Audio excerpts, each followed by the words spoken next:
Hello मित्रों, आज हम कक्षा 11वीं विषय के जीव विज्ञान की नोट्स तैयार किया है। जो देखिए चैप्टर नंबर 2 जिसका नाम है जीवों का वर्गीकरण। देखो जीवों को किस किस भागों में बांटा गया है। जीव जंतुओं को यहाँ देखेंगे अपन सभी। पहला है जीव जगत वर्गीकरण, ठीक है। इसकी खोज करता है कैरोलस लीनियस, वैज्ञानिक है कैरोलस लीनियस है इसका।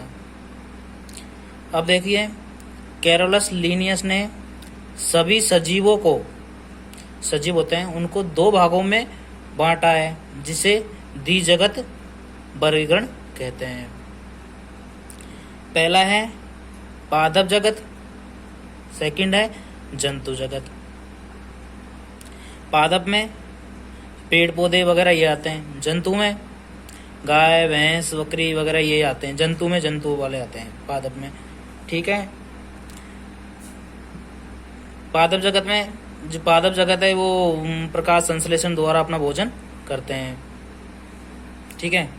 अब सेकंड देखिए, यह सबसे इम्पोर्टेंट आपकी 11वीं की इम्पोर्टेंट पंचगत अवधारणा है जो सेकंड चैप्टर में दी हुई है जीवों का वर्गीकरण के अंदर। जीवों वर्गीकरण के अंदर पंचजगत अवधारणा जो R.H. बीटेकर, वैज्ञानिक R.H. बीटेकर ने दी थी, ठीक है, 1969 में। खोज करता है R.H. बीटेकर, ठीक है। अब R.H. बीटेकर ने सभी सजीवों को 5 भागों में बांटा है, 5 भागों में वर्गीकृत किया गया है। इसे पंचजगत वर्गीकरण अवधारणा कहते हैं, ठीक है। पंचजगत अवधारणा है यह 5 भागों में बांटी गई है, जैसे कि मोनेरा, पहली मोनेरा, सेकंड प्रोटिस्टा, थर्ड है जो फंजाई, जो कवक है, फंजाई के अंदर कवक आते हैं, ठीक है, इन्हें कवक भी कहा जाता है। प्लांटी है जो पेड़ पौधे आते हैं इसके अंदर। एनिमेलिया है जिसके अंदर जंतु वगैरह आते हैं, जीव जंतु आते हैं, ठीक है। R.H. बीटेकर ने यह वर्गीकरण संख्या, इनकी संख्या के आधार पर, आवासों के आधार पर, आकार, जनन निषेचन वगैरह, जनन, विकास, इनके विकास, कोशिका की संरचना के आधार पर, पोषण एवं गमन इनका आवागमन, इधर एक स्थान से दूसरे स्थान पर रहना इनका गमन कहलाता है। पोषण जो भोजन, कोशिका के प्रकार आदि गुणों के आधार पर किया गया है, ठीक है। पहला है मोनेरा जगत। देखो इस जगत में एक कोशिकीय तथा प्रोकैरियोटिक कोशिका जीव शामिल है। इनका आवास जैसे गर्म जल के झरनों में, ठीक है, मरुस्थल में, बर्फ में, गहरे समुद्रों में पाए जाते हैं। अब इनका उदाहरण देखिए, जीवाणु है, वायरस है, माइक्रोप्लाज्मा है, ठीक है, आदि में आते हैं इनका उदाहरण। अब जीवाणु, जो पहला इनका उदाहरण है, जीवाणु को देखिए आपके, इसमें जीवाणु का भी जिसे विभाजित किया गया है। जीवाणु इनका आवास सभी स्थानों पर पाया जाता है, यह सभी स्थानों पे होते हैं। आकार के आधार पर, अब आकार के आधार पर इन्हें कई भागों में बांटा गया है, ठीक है, बांटा है। सबसे पहला है गोलाकार, जो बैक्टीरिया होते हैं वो गोलाकार भी होते हैं, इनके उदाहरण है कोकस, गोलाकार में जो कोकस जो गोलाकार की तरह होता है। एक कोमाकार होते हैं, कोमाकार जो कोमा लगाते हैं ना उसके आकार का होता है। ब्रिमियम होता है, इसके उदाहरण है ब्रिमियम।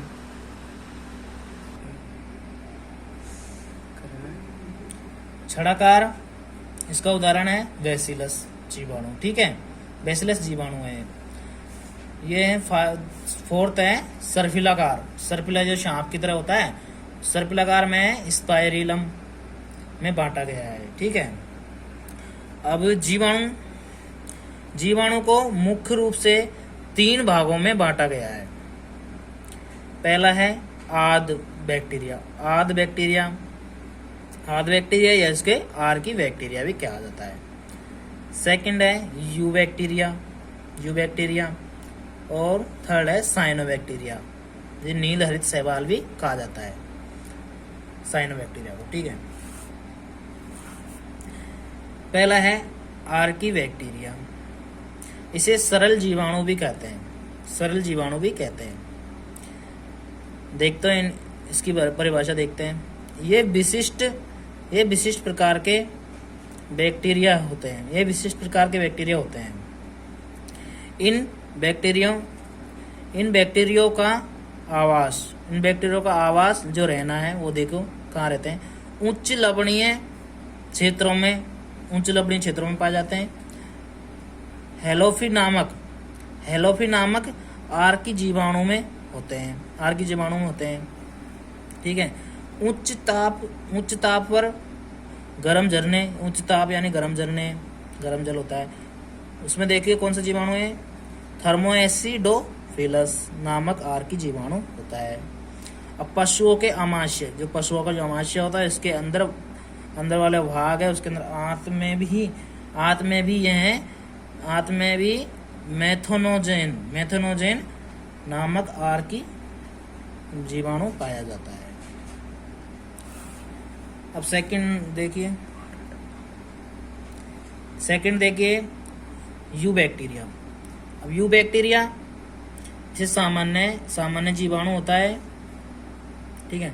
इस प्रकार के जीवाणु में कोशिका भित्ति जो सबसे बाहरी भित्ति होती है, वह कोशिका भित्ति यह सेलुलोज की बनी होती है, यह मोटी होती है, कठोर होती है, एवं एक कशाब द्रव्य या कशाब अंगों का अंग होते हैं, जाने जाते हैं, ठीक है। इनमें साइनोबैक्टीरिया जो नील हरित शैवाल होते हैं, जो भी मैंने बताया था, वो भी पाए जाते हैं, जिन्हें नील हरित शैवाल भी कहते हैं, ठीक है।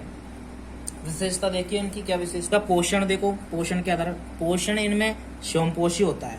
यूकोबैक्टीरिया में पोषण इसमें स्वयं ही भोजन करते हैं। जिससे किससे करते हैं, जैसे पहला है प्रकाश संश्लेषण, या प्रकाश संश्लेषण से प्रकाश हो गया, एक दूसरा रसायन से भोजन ग्रहण किया जाता है, करते हैं।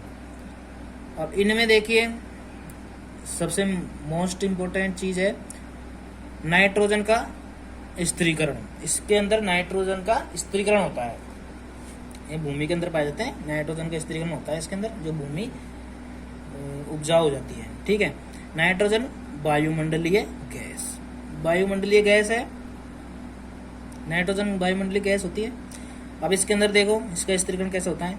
नाइट्रोजन आयनों में देखो NO2 जो नाइट्रेट होता है इसके अंदर, और NO3 जो नाइट्राइट होता है, NH4 अमोनिया, ये तीनों गैसें मिलके नाइट्रोजन का स्थिरीकरण करते हैं, ठीक है। अब उदाहरण के लिए राइजोबियम जीवाणु होता है, राइजोबियम जीवाणु है, इसका चित्र देखते हैं।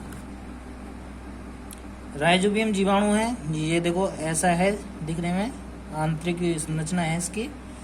अब इसके अंदर देखिए सबसे मेन इंपॉर्टेंट चीज है, यह राइजोबियम जीवाणु है, पहले बता दो आपको, यह मटर के अंदर पाया जाता है, ठीक है। मटर की जो जड़ होती है उसके अंदर पाया जाता है राइजोबियम जीवाणु, ठीक है। अब इसके अंदर सबसे मोस्ट है डीएनए पाया जाता है, ये डीएनए, ये आरएनए हो गया इसका। अब देखिए सबसे बाहरी जो भित्ति होती है कोशिका भित्ति होती है, जी कोशिका भित्ति सबसे बाहरी भित्ति होती है। अब इसके अंदर सेकंड भित्ति कौन सी है, प्लाज्मा झिल्ली होती है इसके अंदर, ये प्लाज्मा झिल्ली ये रही, ठीक है। इसके अंदर ये पूरा क्या है, ये पूरा है, ये भरा हुआ है, द्रव भरा हुआ है, कोशिका के द्रव्य के अंदर आरएनए और डीएनए होता है। अब केंद्र काब भी ये कोशिका द्रव्य के अंदर ही पाया जाता है, ठीक है। अब ये बाहर की जो झिल्ली है, कोशिका भित्ति के जो बाहर की झिल्ली है, उसे श्लेष्म झिल्ली कहते हैं, श्लेष्म झिल्ली कहा जाता है, ठीक है। अब जो ये बना हुआ है, ये इसको बोलते हैं मीनोसोम बोलते हैं, ठीक है। मीनोसोम ये होता है, राइजोबियम जीवाणु है, इसका ये स्ट्रक्चर है अंदर का, ठीक है। श्लेष्म झिल्ली है जो बाहर की होती है, डीएनए और आरएनए हो गया, और कोशिका द्रव्य होता है, ये कोशिका द्रव्य ठीक है, अब देखते हैं अपन साइनोबैक्टीरिया क्या। अब देखिए साइनोबैक्टीरिया, ठीक है, थर्ड है साइनोबैक्टीरिया, ठीक है। इसे नील हरित शैवाल भी कहा जाता है, इसे नील हरित शैवाल भी कहा जाता है। देखो इसे नील हरित शैवाल क्यों कहा जाता है, यह हमारे पादपों में पेड़ पौधे होते हैं, उनकी पत्तियां होते हैं, हरी होती है ना, उसमें क्लोरोफिल ए पाया जाता है, क्लोरोफिल ए पाया जाता है, ठीक है। यह सोमपोषी होते हैं, यह सोमपोषी होते हैं, जो सोमपोषी खुद ही अपना भोजन बनाते हैं, सोम में अपने भोजन बनाते हैं, उसको बोलते हैं सोमपोषी। जो प्रकाश संश्लेषण द्वारा भोजन बनाते हैं, जो प्रकाश संश्लेषण, जो भी सूर्य की रोशनी पत्तियों में पड़ती है तब प्रकाश संश्लेषण द्वारा भोजन बनाते हैं। यह एक कोशिकीय तंतु जैसी समुद्री जलीय तथा स्थानीय शैवाल होते हैं। जैसे यह एक कोशिकी भी होते हैं, ये तंतु है, समुद्र में पाए जाते हैं, समुद्री जल में पाए जाते हैं, स्थानीय शैवाल भी होते हैं, ठीक है। अब देखो जीवाणु के बाद में आ गया आपका वी सेकंड वाला माइकोप्लाज्मा। माइकोप्लाज्मा क्या होता है, देखो इसको प्लूरो न्यूमोनिया लाइक ऑर्गेनिज्म कहते हैं। ये PPLO इसकी फुल फॉर्म है ये, इससे सबसे सर्वप्रथम ये नाम दिया गया है, ठीक है।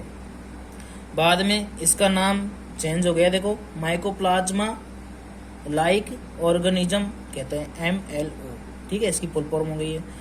अब इसे नया नाम दिया है जो आपकी बुक में है, अब इसे माइकोप्लाज्मा कहते हैं, ठीक है। अब देखिए इसके अंदर इसकी विशेषता देखिए, यह कोशिका भित्ति, कोशिका की बाहरी जो भित्ति होती है ना, सबसे पहली भित्ति होती है, उसको कोशिका भित्ति, यह कोशिका भित्ति रहित होता है, यह इसके अंदर कोशिका नहीं पाई जाती, कोशिका भित्ति नहीं पाई जाती है, ठीक है, कोशिका भित्ति नहीं पाई जाती। यह पादप व जंतुओं को रोगों से संक्रमित करता है, ठीक है, यह पादप को और जंतुओं को, पेड़ पौधों को और जंतुओं को रोगों से संक्रमित करता है, ठीक है।